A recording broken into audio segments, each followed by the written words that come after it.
Assalamualaikum warahmatullahi wabarakatuh.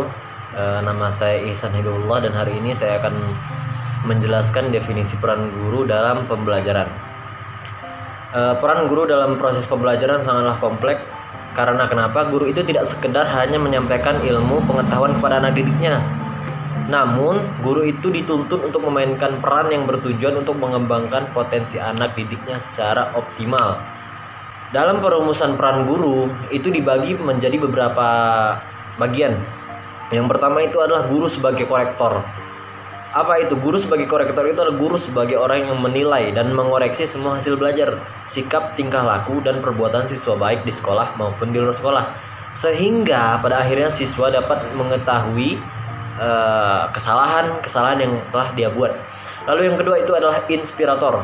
Apa yang dimaksud dengan inspirator?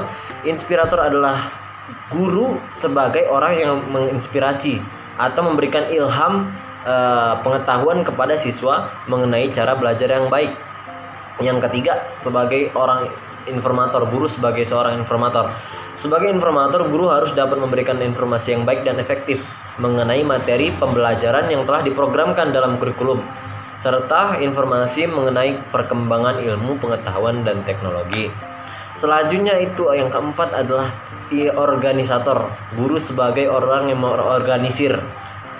Kenapa? Karena guru berperan untuk mengelola berbagai kegiatan akademik baik intrakurikuler maupun ekstrakurikuler sehingga tercapai efektivitas dan efisiensi belajar anak didik. Sebagai motivator, guru dituntut untuk dapat mendorong anak didiknya agar senantiasa memotivasi dirinya sendiri. Sebagai inisiator, guru hendaknya dapat menjadi pencetus ide-ide kemajuan dalam pendidikan dan pengajaran. Oke, yang selanjutnya adalah fasilitator. Guru sebagai orang yang memfasilitasi. Guru yang menyediakan fasilitas yang memungkinkan anak didik dapat belajar secara optimal. Fasilitas ini dapat digunakan tidak hanya seperti fasilitas fisik seperti ruang kelas atau media belajar yang lengkap, akan tetapi juga fasilitas psikis yang mendukung kenyamanan belajar peserta didik. Mungkin sekian saja dari saya. Terima kasih. Assalamualaikum warahmatullahi wabarakatuh. Dalam Undang-Undang Sisdiknas Nomor 20 Tahun 2003, guru sebagai pendidik ialah tenaga profesional yang bertugas merencanakan dan melaksanakan proses pembelajaran, menilai hasil pembelajaran, melakukan pembimbingan dan pelatihan, serta melakukan penelitian dan pengabdian kepada masyarakat. Imam Al-Ghazali mengartikan pendidik ialah orang yang mengajar dan membantu siswa dalam memecahkan masalah pendidikannya. Peran guru sebagai pendidik berkaitan dengan tugas dalam memberikan bantuan dan dorongan, pengawasan, dan pembinaan, mendisiplinkan agar peserta didik patuh terhadap norma-norma di lingkungan sekolah, keluarga, dan masyarakat. Tugas-tugas ini bersangkutan dengan pertumbuhan dan perkembangan anak agar memperoleh pengalaman-pengalaman ke depannya. Kemendiknas menyebutkan peran guru sebagai pendidik ialah membimbing kedewasaan peserta didik untuk mencapai kepribadian yang sempurna. Tak hanya itu, guru sebagai pendidik juga berperan dalam mengarahkan peserta didik untuk meneruskan dan mengembangkan nilai-nilai kehidupan. Guru merupakan tokoh panutan dan identifikasi peserta didik dan lingkungannya. Peran guru sebagai pendidik menuntut guru untuk menjaga kewibawaan, tanggung jawab, kedisiplinan, kemandirian, dan kepribadian yang baik agar dapat menjadi panutan yang baik bagi peserta didik.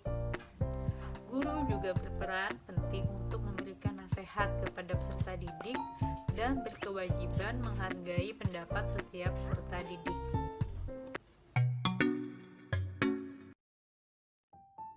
Assalamualaikum warahmatullahi wabarakatuh. Selanjutnya adalah guru sebagai seorang pengajar. Guru sebagai seorang pengajar adalah guru yang membina perkembangan pengetahuan, sikap, dan keterampilan peserta didik. Sebagai seorang pengajar, guru memberikan pelajaran atau materi pelajaran kepada peserta didik di sekolah-sekolah, baik itu sekolah formal maupun sekolah tidak formal, berdasarkan dengan kurikulum yang sudah ditetapkan atau kurikulum yang berlaku.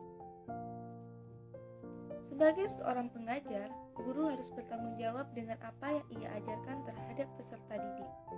Oleh karena itu, guru harus menguasai materi-materi pelajaran yang akan ia ajarkan. Selain itu, guru juga harus mengetahui prinsip-prinsip belajar. Secara tidak langsung, maka seorang guru harus mampu menciptakan kondisi belajar yang sebaik-baiknya. Terima kasih. Wassalamualaikum warahmatullahi wabarakatuh. Assalamualaikum warahmatullahi wabarakatuh. Nama saya Muhammad Irfan Suwanda. Di sini saya akan menjelaskan tentang peran guru sebagai pembimbing. Yang pertama, guru harus memiliki pemahaman tentang anak yang sedang dibimbingnya. Misalnya, pemahaman tentang gaya dan kebiasaan belajar, serta pemahaman tentang potensi dan bakat yang dimiliki oleh anak, dan latar belakang kehidupannya. Kemudian yang kedua, guru dapat memperlakukan siswa sebagai individu yang unik dan memberikan kesempatan kepada siswa untuk belajar sesuai dengan keunikan yang mereka miliki. Kemudian yang ketiga, guru seharusnya dapat menjalin hubungan yang akrab, penuh kehangatan dan saling percaya, termasuk di dalamnya berusaha menjaga kerahasiaan data siswa yang dibimbingnya apabila data itu bersifat pribadi. Yang keempat, guru senantiasa memberikan kesempatan kepada siswanya untuk mengkonsultasikan berbagai kesulitan yang dihadapi siswanya, baik ketika sedang berada di kelas maupun di luar kelas. Kemudian yang kelima, guru sebaiknya dapat memahami prinsip-prinsip umum konseling yang menguasai teknik-teknik dasar konseling untuk kepentingan pembimbingan siswanya, khususnya ketika siswa mengalami kesulitan-kesulitan tertentu dalam belajarnya. Sekian beberapa poin tentang peran guru sebagai pembimbing. Wabillahi taufiq wal hidayah. Assalamualaikum warahmatullahi wabarakatuh. Assalamualaikum warahmatullahi wabarakatuh. Saya Ahmad Syauqi Abdahu. Di sini saya ingin menjelaskan tentang peranan guru sebagai tenaga pendidik profesional. Guru sebagai tenaga pendidik profesional itu ialah guru yang berkompetensi, berkualitas untuk membantu para siswanya menjadi atau menghasilkan prestasi yang lebih baik daripada sebelumnya. Adapun guru sebagai tenaga pendidik profesional itu juga harus dipenuhi hak-haknya oleh instansi, lembaga, atau pemerintah itu sendiri. Di Indonesia mungkin banyak keluhan dari guru-guru bahwa upah mereka itu sangat kecil. Maka mungkin ada pandangan bahwa jasa yang diberikan atau ilmu yang diberikan kepada siswa-siswanya itu tidak sebanding dengan hak-haknya yang diberikan oleh lembaga, instansi, atau pemerintah itu sendiri. Jadi untuk mengingat saja, sebagai tenaga profesional kita juga harus memberikan hak-haknya dengan profesional.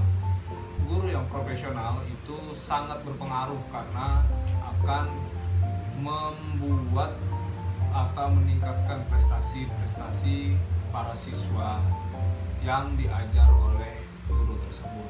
Terima kasih. Wassalamualaikum warahmatullahi wabarakatuh.